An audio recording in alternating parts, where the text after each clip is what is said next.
guys, welcome back to another episode of Rebuilding Portsmouth. Now, in our last episode, we continued that poor run that we'd been on, but did pick up a win at least against Swansea. Unfortunately, we lost the live com against Stoke 4-3 in a game that we probably should have lost by more than 4-3. Let's be fair about this. But Ali Burrell got us a late goal, and he's been good at that, and he's continued in that sort of vein this month as well. We had 6 really tough games to play this month, and not this month, but for the rest of the season, it was basically going to be a case of see what we can get from these last few games. And with that in mind, I've of course been playing our more defensive style system, which is good because it means Ivančić is getting a few more games because he was just starting to start complaining. And I don't want that because we do want to keep him happy because he looks amazing still. And I want to give him more chances like that. So in our first game of the month, we played this system absolutely to a T. I've not played it for a little while from the start, but we thought against Spurs at home, we should probably try it out. And like, we scored pretty much with our only 2 shots on target for this game. We were very, very inaccurate with our play. Jerome Sinclair put Pompey 1-0 up on 49 minutes, which up until this point, we were just getting our bums handed to us in this one. They were just completely destroying us in all senses of the word. And then in the 92nd minute, we caught them on the break, and Ali Burrell, that man again, who's just been very, very good. If you actually look at it, 8 league starts, 10 league goals. You can't argue with that. He's been phenomenal. And because obviously Sinclair still won't sign a new contract and is going to be leaving in the summer, there's just nothing I can do about it. Burrell probably will have to lead the line next year, but I'm hoping that we'll get some money in the summer where we can bring in another decent young striker. And I am going to be doing the same thing I do to try and find another decent young striker, but probably not quite as young. We're looking more like 2021 maybe. Someone that can either play as backup to Burrell or Burrell can stay behind and just be the sort of super sub that he is. Spurs, like, they only had 1 clear-cut chance in this game. We had 2, and that was both of our goals, basically. We were probably the better side in that sense. So I feel that we should have won the game, and we did. And that was beautiful, because remember what happened to Spurs in the first game we played against them this season, where we lost 6-2, I think, which was depressing, to say the least. So that was just me opening a can of energy drink. I'm incredibly thirsty at the moment. And now hyper. So that first game of the month, a win. Next we travelled to Old Trafford, and this was just a ridiculous game for so many reasons. Like, I couldn't believe this. So basically, Philippe Basto is a regen that Man United signed. I can't remember who they signed him from, but he is fucking crazy good. Who did he sign from? He was originally at Sporting. Did a few loans. God, that was an expensive loan. Yeah. I mean, this is the club that gave us Cristiano Ronaldo, to be fair. Oh, no, he started off at Madeira, didn't he? His actual original first team, after which he signed for Sporting. But, yeah, Philippe Basto is the man. He's Portuguese, and he is incredible. Already got 27 goals in 33 appearances for Portugal. He's 21 years old. I mean, seriously, he's like a future Ballon d'Or winner. And he's not been scoring that many goals for Man United, but I don't know if that's because he's been injured or not, because today he was fucking ridiculously good. Put them 1-0 up on 11 minutes, and I tried to play this defensive strategy in this game. It just wasn't going to happen. They went 2-0 up on 35 minutes, 3-0 up on 36, and at this point I thought, well, we have no choice but to try and go for this at this point, because otherwise we are just going to keep losing games. We're going to keep losing goals. And, you know, usually at this point you'd sort of shut up shop, but we'd already shut up shop, so it was only going to get worse. So I decided we're going to fight fire with fire and try to reduce the goal deficit a little bit. Kieran Griffiths, of course, snuck in on the 57th minute to make it 3-1, which gave us a little bit of hope. He's still got some declining stats, which is still worrying, but I think that just, I don't know why that is, because he's been phenomenal for us this year, and he's doing really well in training as well, so I'm not sure what that's about. He's 20 years old. Shouldn't be declining at the moment, mate. But then, of course, United made it 4-1 through Basto again. It was only in the 76th minute when Griffiths bundled a second goal for himself over the line that I thought, oh, surely not. So I basically threw it on overload for the last sort of 15 minutes just to see what could happen. I expected us to concede another goal. As it happened, we didn't. And Ali Burrell came on as a sub and managed to make it 4-3. Great shot, saved by David De Gea. Came back to Burrell and he slotted it into an empty net. And would you believe we had a goal disallowed for offside in stoppage time, wrongly, and hit the bar in stoppage time. We could have won this game. I mean, we didn't, and we wouldn't have deserved to had we won it. Let's make that very clear. They were superb. 9 clear-cut chances for them, and 3 for us, in which we scored all of them, which is great. So, yeah, they deserved to win the game, and they did, but it was nice to see us really take a team to the wire like that, as we did against Stoke in a sense, but this one was even more impressive. In our next game, we were at home to Newcastle, and we needed this win. I actually started Ali Burrell in this one because Sinclair was looking a little bit jaded, and I wanted to give Burrell some tastes of starting games, basically. Wallace put us in front on 12 minutes, which was really nice to see, because he's not been the best in terms of goal scoring this year, and he has had that long injury, so maybe next year is going to be more of a good season for Jed Wallace, but there's still no denying how good of a player he actually is. He's just like only 3 goals this year in the league, and of course only 22 appearances because obviously of the injury. He's still done well in the games he's played though, so you cannot fault that. Then on 44 minutes, Ali Burrell was the man with the goal and wrapped up what I thought would wrap up the game, because bear in mind we started this game phenomenally, and I was worried because you know how it is when you start games really well and you don't beat your chances away, you worry. In the second half, we conceded from our own corner. We had the corner. I thought we were going to score. The ball came out, and I think it was Mantum. No, it was Mantum. Lost the ball, and they broke, and Divock Origi scored for Newcastle. Is he actually at Newcastle permanently? Yes, he is. Okay. I thought he was on loan from Liverpool or something, but he is not. And yeah, 2-1, and I kind of worried at this point. Then Ali Burrell picked up an injury, which is not good either. So, of course, Jerome Sinclair had to come on. But we did manage to see out the game at 2-1. And as you can see, 2 clear-cut chances for us, 2 goals. 2 clear-cut chances for them, 1 goal. So, again, maybe a little bit lucky. We've not had a good time against Newcastle have not had a good time against us this year. They drew with us after having like 11 clear-cuts. And today they... But we did have quite a few half chances. I don't know. We won the game, and that's what happened. That is why I was happy. A lot of that was second half stuff from Newcastle. We won it. And all of that brings us to today's game against Liverpool at Anfield, which is going to be a massively tough game. But we did beat them at Fratton Park, so you never know. All of this, of course, leaves us 11th in the league still. But we're right in that battle and could finish up as high as 8th, really, if things go to plan for us. We have conceded 73 goals, though, which is actually the 2nd worst in the league. That is an area that we need to work on next season. Seriously, we really do need to work on it. I mean, Reading have only conceded 55 goals, and they're in the relegation zone. Nobody's been confirmed relegated yet, so that's certainly going to be an interesting fight at the bottom. Brighton started so well, but have just completely slipped off the pace, and look at the amount of goals they've conceded. That's been their main downfall. Even we scored goals. The best average rating player in the entire league is Kieran Griffiths, and he is apparently one of the favourites for the PFA Young Player of the Year, and personally, for me, he should be in there for the PFA Player of the Year as well. But apparently Raheem Sterling's going to get that, despite being the 4th best player in the league. I don't understand. You never know. It would just be great if Griffiths could win something like that. I should also point out that he has won some incredible awards. Team of the Week, no, it's Player of the Month? No, Young Player of the Month. No, that's the wrong one. No. Sorry about this. I'm clicking all the wrong buttons here, guys. Right. Award winners. Jesus. That's how long it takes sometimes if you press the wrong button. PFA... Where is Young Player of the Month? There we go, Young Player of the Month. Griffiths actually won the first 5 Young Player of the Month awards. That's how good he's been this season. And also in February, he was 3rd place, and in March, he was 2nd place.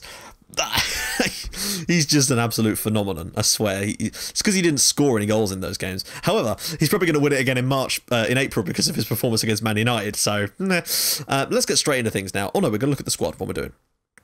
Top goal scorer for us, of course, is Jerome Sinclair with 13. Griffiths has 13. Sorry, with 17. Griffiths has 13. Burrell has 10. Assists, Musonda has 14 now. Griffiths has 12. And you can see what I mean about Jed Wallace. Only 7, but he has played less games.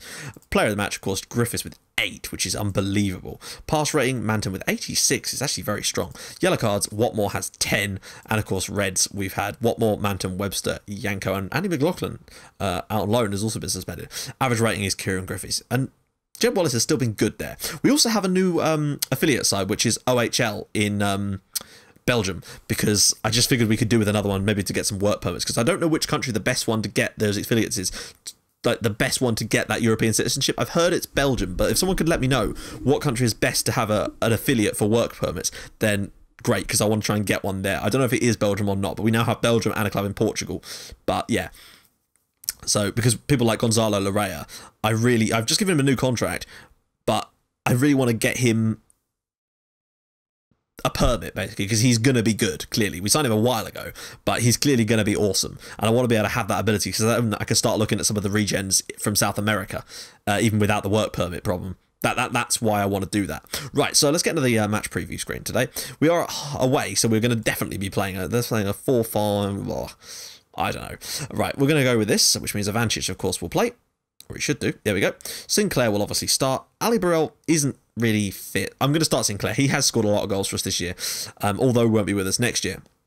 Lucarelli, I just think he's sneaking in there. He's getting on the bench quite a bit, and I just wonder if he's going to start making some pushes for the first team at some point soon. He's clearly right capable of. If my assistant believes he's capable, my assistant's generally right about these things. Sylvain Distin, I don't know, it wasn't Sylvain Distin that told me about Kieran Griffiths, but Griffiths is even better for me when he plays in this role here. As good as he is as an attacking midfielder, in this central midfield role, he is just so good. Just so good. He gets such high ratings when he plays here. Here he gets goals. Here he gets ratings and assists. He's just a phenomenon. And I hope to keep him for as long as possible, really. I genuinely want to have him for the entire save if we can. Maybe make him like, you know, I want to play his testimonial game in this save. Perhaps not, because we might not go on for that long, but we'll see. So, submit team.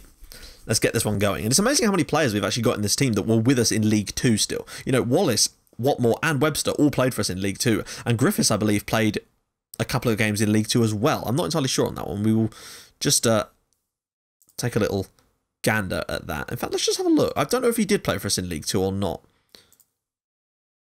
No, he signed for us in League 1. He did play a few games in League 1, as you can see. But most of his stuff, his good work has come since then. He's only got better and better and better for us, and that is what makes him so special. Right, let's get back into the match. Just wanted to check that. Whew, Balotelli, Markovic, Kreshy. I remember him. It's Ladislav Kreshy. I thought he was Henderson, Stuero, Lovren. I thought it said Mustachio, Cedric, Gulam, and Mignolet, interestingly, still in goal there. So, Daniel Sturridge is only on the bench for Liverpool. That's a surprise. Haven't really heard much about Sturridge. Someone also wanted me to show them the England side, which, actually, screw it. I'm going to show you that now because I've forgotten to do this in the last couple of episodes. And someone wanted to see what the current England team looks like. So I'm going to just do that now. Main squad. Right, so this is the main England side. I'm just sorted by position. So we've got Joe Hart as a goalie. Right, okay, I see, yeah. So John Stones, Michael Keane, who is at Burnley, Nathaniel Chalobah at Man United now, of course, Luke Shaw, of course, Man United, Jordan Henderson at Liverpool, James Ward-Prowse, who was at Manchester City, Alex Oxlade-Chamberlain, who is, of course, at Arsenal, Patrick Roberts, who is at Manchester City, as much as that hurts me inside. He is at Manchester City, and he is in the England team here. Raheem Sterling, of course, is also at Manchester City.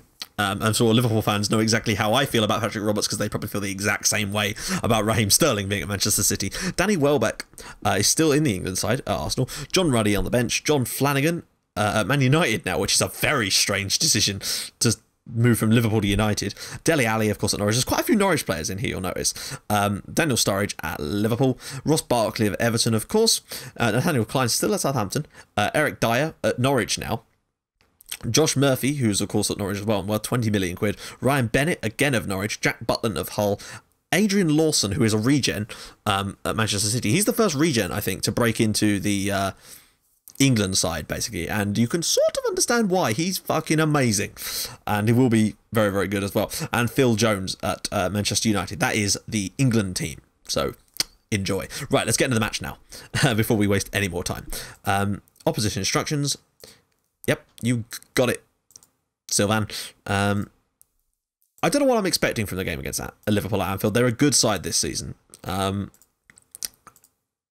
just hope that we can put a good showing in there. I just want to see if we're capable of pulling off another shock. You know, an away win at one of the big sides would be crazy. We beat Liverpool at Fratton Park. We've beaten Spurs at Fratton Park. We've come really close to beating Chelsea at Fratton Park, you know, but those have all been home games. In the away matches, we've not been quite so good. Only the 3-2 defeat. Oh, you're joking me.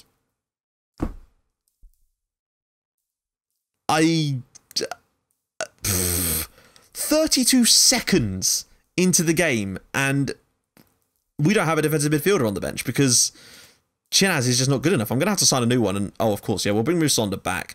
to play there. Not ideal at all. Then we'll bring Mantum in there, and we'll switch Mantum and Griffiths over. That, I can't believe that. 32 fucking seconds, and Ivančić has got injured. That better be a serious injury. I don't know if you can actually... Just a quick little thing I want to check. Do you see the injury on here yet? No, you don't. Okay, I was just curious to see if you could get the injury update like straight away, but no. Okay, well, so Sam Mantum is in. Musonda's going to have to play that sort of defensive midfield role, and well, yeah, we know he's dangerous, but without Ivančić, I think we could be getting a bit of a hiding here. We might well have to revert to a more... Oh, Jesus. Deflection, goal. Lazar Markovic scores for Liverpool, and I mean, look at the start they've made. They've just flown out the traps at us. I'm going to just give it a little bit longer, but I may have to switch to our more regular style formation just because without Ivančić, that style of play becomes quite weak for us. Like, it kind of relies on him being good, essentially. And the amount of deflections this took is a great block initially off his head, and the keeper probably should have done better with the follow-up effort, but it's 1-0 to Liverpool here at Anfield. That is disappointing. Well, I know we're gifted in the possession, but I just don't think that this style of play... Look at the amount of possession they're getting. I'm going to make the executive decision to switch to our more standard style of play for this, because we're already behind, and this team is not set out to play this sort of style. I'm going to just move some stuff around there. We're going to put Musonda up there. Mantum and Griffiths will switch places. It's the only thing I can think of to sort of combat this. Liverpool have started so well, and we need to try and fight a bit of fire with fire today, just as we have done in other games. It's just, that's what's necessary now. You know, we've already behind, already lost our key attacking defensive midfield player. So the best thing I can think of to do right now is to just try and attack Liverpool and use some of this great attacking players we do have to our advantage. And we could end up paying a massive price for this goal difference-wise. Oh, he's already through and he's already scored. This is going to be a long game, I can tell. They've been phenomenal to start this. They've just shot out the traps at us. But it doesn't help when all your match plans are thrown into the wind after 32 seconds of the game. Good finish from Sturaro. Sturaro. But I don't know how to... Alright, okay. So we're going to go for hit early crosses instead of overlap. Just try and get some more balls in the box. But Jerome Sinclair, I don't know. Look at Liverpool's stats for this first part of the game. We're 2-0 down here. I just can't see us not losing this heavily, and that is a worry. That's it. Mantum does well there. Gets it out to Wallace. Can Wallace be a hero for us, or just show me why? Oh, it's poor. Poor ball in, and it's cleared away. Get in there. Win the tackle. You've come out and shepherded him, but done nothing else. Cressy out on the right wing now for Liverpool, and skips past the challenge because skips past another challenge. Oh, Griffiths has won it here. Can he get the ball away? Drops it in for Sinclair. Oh, space through the middle here. Musonda with the run. Is there an overlap? Oh, there was. McAvoy, somebody in there. Anyone? Musonda comes back, and no, the chance is gone. But that was a good opportunity for Pompey. I think if he'd have held that up instead of playing it to the left, Griffiths' little overlapping run might well have resulted in something a bit more concrete for us. Wallace with the cross. Out to McAvoy. Can he just... Oh, he's gone back to Wallace. Wallace will drop it in for Griffiths. Sinclair! Oh, my God. Oh, we never seem like those always go in when they're the other end. It's so frustrating to see those types of chances go to waste. Gulam now, Taylor with the big tackle. Charlie Taylor's done so well for us this year. He's actually been one of my favourite players defensively for us. Cressy now with the ball in for Liverpool, and Watmore heads it away, but you just know they're probably going to go and score from this now. And Henderson brings it down. Good. Oh, for fuck's sake! Why can't we score those? 3-0 down now. We've created 3 decent chances in this first half and not put any of them in the net. I mean, they've created a lot of good opportunities as well. There's no denying that. But come on. To lose 3 goals and not get a chance to score any. Sorry, not get a chance. We've had the chance. We just haven't put them in the net. Yes, close down Balotelli. Ooh, maybe another chance before half-time. We're so good from set pieces. I just want to see it actually come to fruition for once. Wallace this time whips the ball in again. And McAvoy with the header. That's better from Pompey. Finally. we've been so good at creating chances out of very little. Like, we've not had a lot of shots, but they've all been really good chances.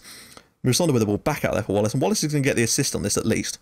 Great ball in, and McAvoy rises like a salmon, or a cliche, depending on your preference on that one. 3-1 down at half-time. It could be worse, but it could also be a hell of a lot better, and I feel a little bit aggrieved at maybe being quite so far behind, or if we are going to be this far behind, the fact that, I don't know, we've had a lot of chances, surprisingly.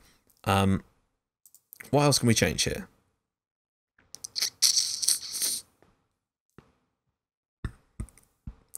I'm just going to close down a little bit more. Maybe just, yeah, press them a little bit.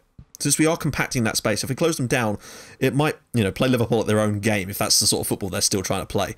But there's no point in trying to defend here. Oh my goodness. That's the kind of stuff I hate seeing. It's like you've just been dragged so far out of position there. I know there's closed down more, but there's also don't leave giant gaps in behind your defence. But oh, Basto's really on a bit of a scoring streak now, it seems, as United take the lead against Stoke. There's so much space here. Cressy.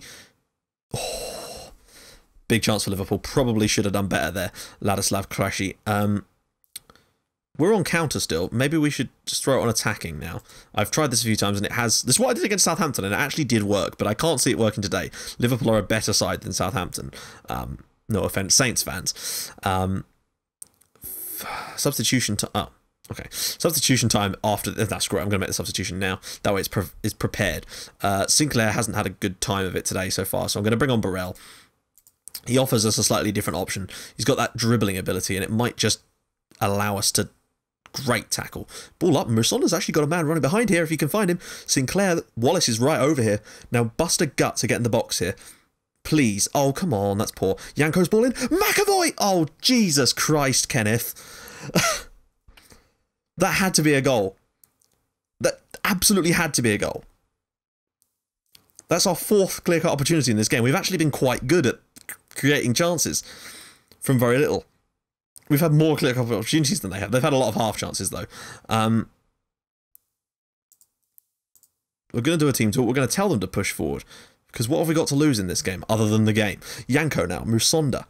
Whips it across. That's going to go to no one. No, it's going to go to McAvoy. Again, he's been great. Taylor around the corner.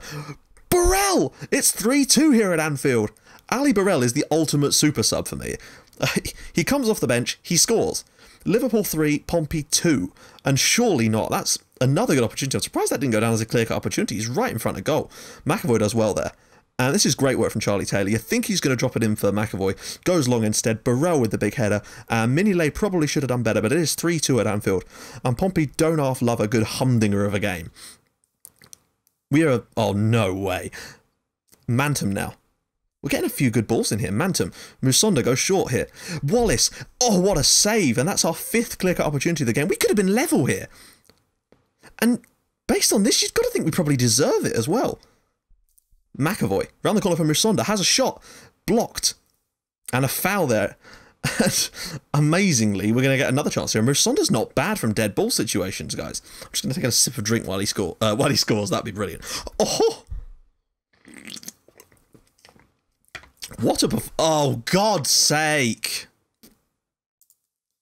Sorry about that, headphone users. Are you joking? Why is that so poor? Lucarelli's... interesting. Star youth player. I was going to say, he's a decent...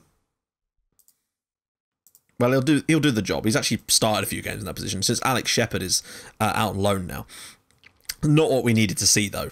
It's a big shame. I'm thinking, screw it. Let's go overload. It's the last 13 minutes of this game. Let's just throw everything at Liverpool and see if we can snatch an unbelievable equaliser here. And I don't think it'd be entirely undeserved from the football we've been playing in this second half especially. Oh, God. Penalty, maybe? Lucarelli. Oh, he could have brought that down.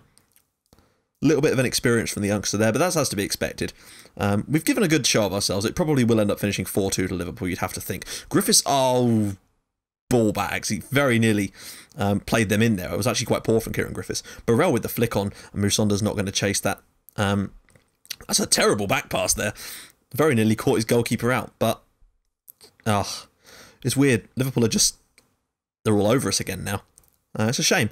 We've given it a good old crack, though. Stuero and McAvoy can bring this away. Oh, Burrell won't win that header. Oh, no, he won't. I thought he was going to win that then. Burrell could win that. He has won that. McAvoy now.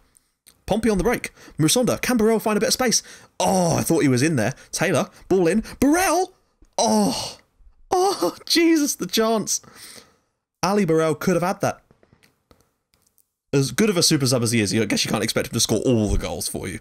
We've had a good old time of it today. It's been a fun match to watch. It's just a shame we were always on the wrong end of these ones, seriously. So often. Oh. What? Oh, for fuck's sake. The goalie got the ball. That reminds me. I was meant to put replays on goal action, wasn't I?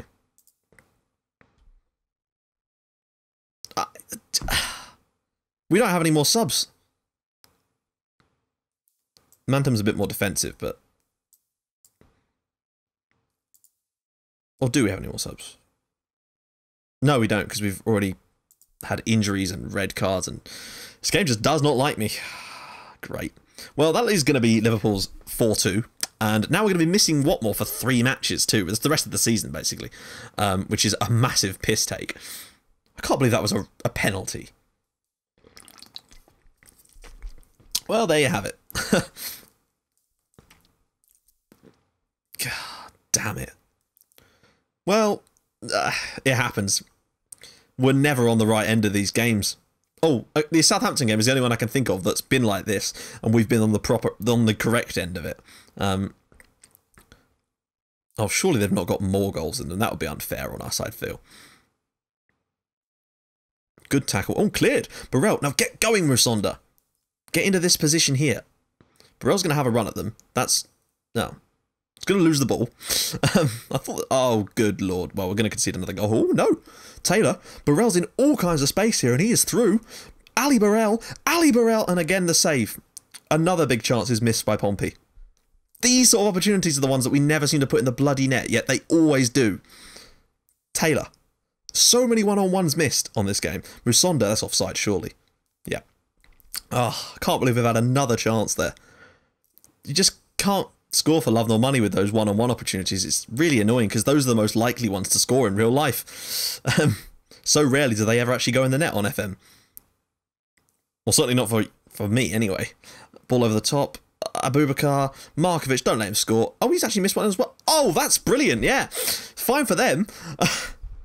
Let them score the one-on-ones, but not us, no. Don't feel this should be 5-2 for me. What about that for a goalkeeping save? But, of course, the ball just falls straight back to Markovic's feet, and I don't feel this game deserves to be 5-2. Like, 7 clear-cut chances to 6, and yet we've lost 5-2. Depressing. But that's just how it goes, isn't it? That's a shame. 5 is a bit much for me. Yeah, I sympathise a lot. We were actually quite good at times in that game, but you can't really battle against that. The injuries, the red cards, it just... Ah, dear. Oh well. You live and learn. The goals that we're conceding, though, we're just conceding so many goals. Right, well, all of that, and actually, let's just see. Gavin Morgan, Adam Clark. No, I want to see Jed Wallace. How long is he out? Oh, of course he's torn his hamstring. Ivancic. Oh, for fuck's sake. I just give up with this game sometimes. He's not even injury prone as far as I can tell. So Wallace is out for the rest of the season and probably the start of next season. Ivancic is going to be out for the rest of the season. Watmore is going to be out for the rest of the season because he's going to be banned.